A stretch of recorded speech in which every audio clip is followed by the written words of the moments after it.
This might look like your run-of-the-mill Nissan Leaf, but it is in fact the Nissan Leaf E+. And what that means is that it gets a bigger battery than the standard Leaf, which does remain on sale, by the way. This one, however, gets a 62 kilowatt-hour battery that gives it an official range of 239 miles. It's only offered in one high-spec trim, which costs from £36,000 before the plug-in car grant. So all of that puts it much more in contention with rivals like the Kia e-Niro and Hyundai Kona Electric. So let's get it out there and find out what it's like.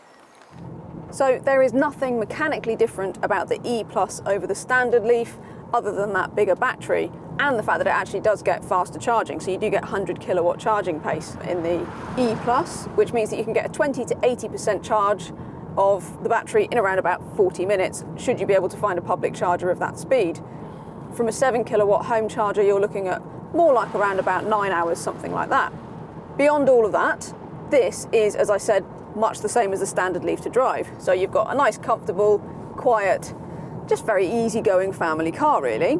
My biggest gripe with it is this driving position still. I don't like the fact that you can't move the steering wheel in and out, it only goes up and down, so that's a bit restrictive. And also it's just weird that you get this car with such good equipment levels. You get full LED headlights, you get all of the safety kit you could want with traffic jam assist and, you know, a semi-autonomous mode and traffic sign recognition, and you know, you got this nice sort of leather and part Alcantara seats. It feels like quite a posh car.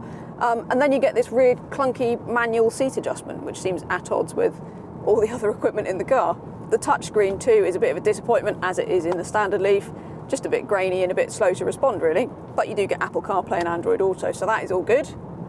I also still think that there's an issue with the Leaf in terms of how much of a faff it is to choose between the different brake regen modes. So with familiarity, actually you do get used to this. I like it in standard eco mode, and then I use the sort of brake function on the gear lever down here to add a little bit when I want it.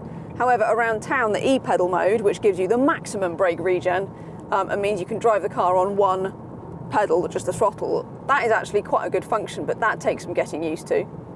That's all well and good, but I still find it more intuitive and just generally easier to use paddles on the steering wheel to just toggle through the brake regen modes, as you can in the Hyundai and Kia and Golf as well, all of that stuff, but not in the Nissan, so I think that's a bit of a shame.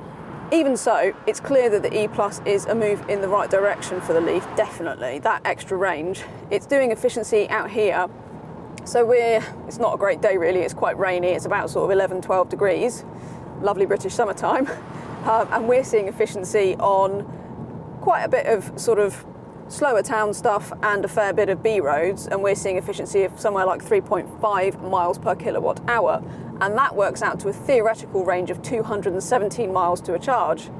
It's worth mentioning actually that we really need to get used to the miles per kilowatt hour figure for anybody who's looking at getting an electric car, because this is basically MPG but for electric cars. So you want the highest figure possible. So for instance, in the Kia long-termer that Driving Electric runs, I'm actually seeing around about sort of 4.5, even 5 miles per kilowatt hour, which is better than the 3.5 I'm seeing from the Nissan here. Still, this isn't bad efficiency by any stretch, and I suspect you'd get much better if it weren't so rainy and horrible generally. So, you know, that is pretty good, and it's certainly way more range than most people are ever going to need from an electric car. On the evidence of this early drive in the Nissan, I think it has got a chance of troubling the Kia, you know. The range is substantially improved, which is what most people are after. It's really well equipped, it's comfy, it's quiet, it's got everything going for it that people want in a family car. However, I suspect the main thing will be that you can actually get a Nissan Leaf on your driveway right now, which you cannot do, obviously, with the Kia and Hyundai. So with that in mind, if you want your electric car very soon, this is probably going to be your best bet.